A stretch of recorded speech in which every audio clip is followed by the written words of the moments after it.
This is my Maxwell model. I made this about 2 decades ago, and I look at it now and it's kind of clunky carving, but I have great affection for it.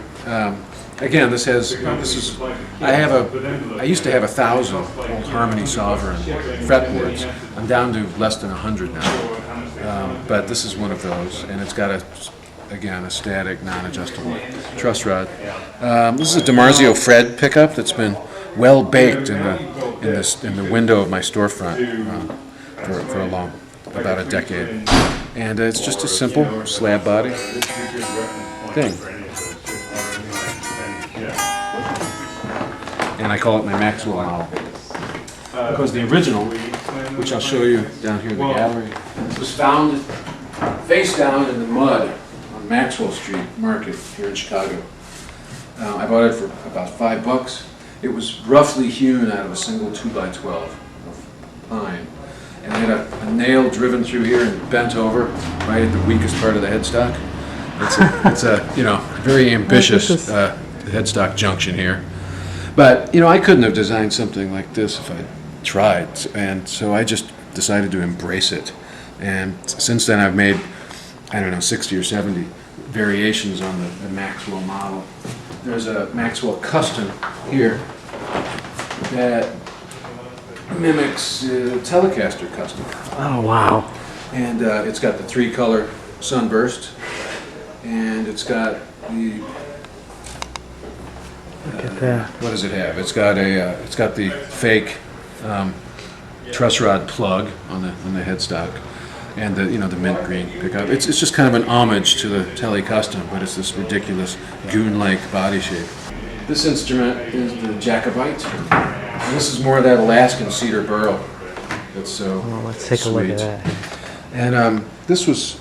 And here's one of the crazy pickups. It's a super long. Oh wow. Pickup. This is as long a pickup as Fralin can fit on his pickup winder, and the nice Tone Pros wraparound bridge. And first time I ever did a twin tone fretboard. It's a partial maple fretboard and partial ebony, inlaid in the mother of pearl is engraved with Arctic landscape scenes. This was kind of inspired by a long bicycle trip I took from Anchorage to Mount Denali. Yeah, the instrument itself is an homage to the 16th century Elizabethan and Jacobian instruments that were popular in the day. And they would often have large block marker inlays of ivory with lots of pictorial landscapes or hunting scenes and things like that. So I wanted to embellish this in some kind of tacky way. And it is. Of course, these are 16:1 high ratio banjo tuners, so they're appropriate for guitar strings. And this liberates me to have flamboyant, exotic headstock shapes. This is a 4-string electric mandolin. You can tune it like a ukulele or a mandolin in fifths, and it's got a very deeply carved body. This is all basswood, and there are no sides. It's fully hollow, but there's a glue joint right in the middle. There are no braces. Everything's carved into it from a structural standpoint. And then the neck is glued in, very flamey maple. Let's take a look at that. Mm-hmm. This is my 119th instrument, and this is a 6-spotted leaf hopper inlaid in mother of pearl and oxidized copper and a bit of green mastic bug material. It's a very thick celluloid tortoiseshell pickup, and then this tailpiece is carved out of a billet of aluminum. It's all one piece, and then of course I used the milling machine to divide these counterboard through holes. That's beautiful. Thank you. And that's very. Wow, it sounds great. Yeah, it's real. Essentially a fretted violin. This is an aluminum-bodied tenor guitar.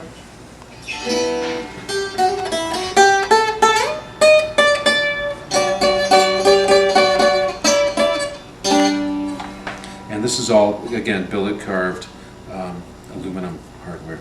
And this is that sandwich construction. Okay. This is a big chunk of purple heartwood for the neck. And this is the one and only polyurethane finish I've ever endeavored to put on an instrument on this chunk of purple heart, and I will never do it again. Some kind of chemical reaction with the Bubinga wood. It took weeks to dry. It was just nightmarish. But it's fine now, and this instrument is over 20 years old. It's changed hands a few times, but it comes back to me as great sentimental value. This is a Royale model, and this is the same carved construction as the electric Mandolin.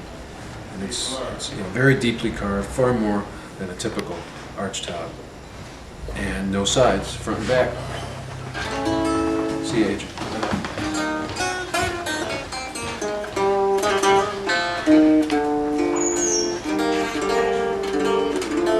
These are a variety of the amps that we make here. The tweeds we build in the classes. These are a few variations, prototypes of my 50-watt circuit. And this is also the 50-watt. This is all a solid walnut cabinet. And here we have the thick phenolic motherboards with the turrets swaged into place. It's a heavy nickel-plated steel chassis. This circuit is kind of a cross between a blonde Baseman and a Tweed Deluxe. It's cathode biased, but it's got two 6L6s. It's 50 watts.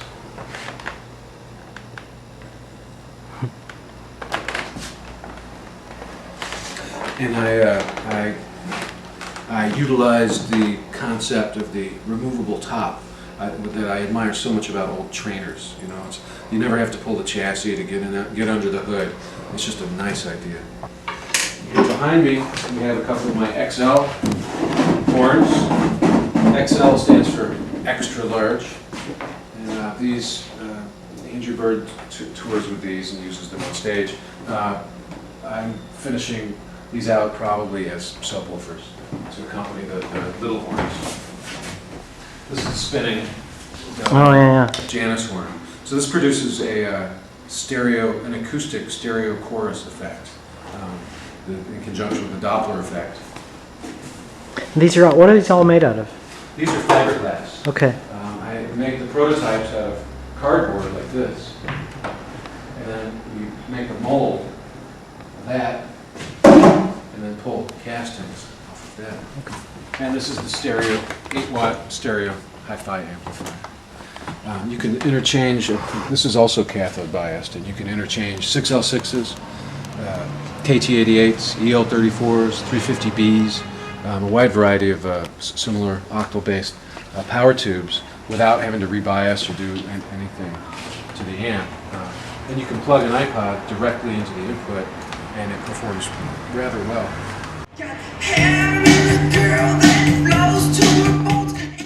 So over here we have a nice item it's good for touring because it's made so that you can put it in the overhead compartment of an airplane with your carry-on, or you can sit next to your bandmates in the back seat of a minivan without bothering them too much. I call it the soprano caster. And that's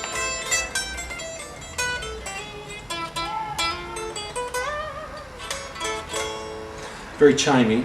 It's the same as if you put a capo at the 12th fret of a regular telly, and then this is the 24th fret. So it's essentially a mandolin scale instrument. You can tune it either like an octave guitar, or you can tune it in fifths like a mandolin and have a six-string mandolin. It's petite and fiery. Is the rest of the instrument then it's just stock telly? Yeah, stock telly body with a special neck. Cool. You're watching PremierGuitar.com.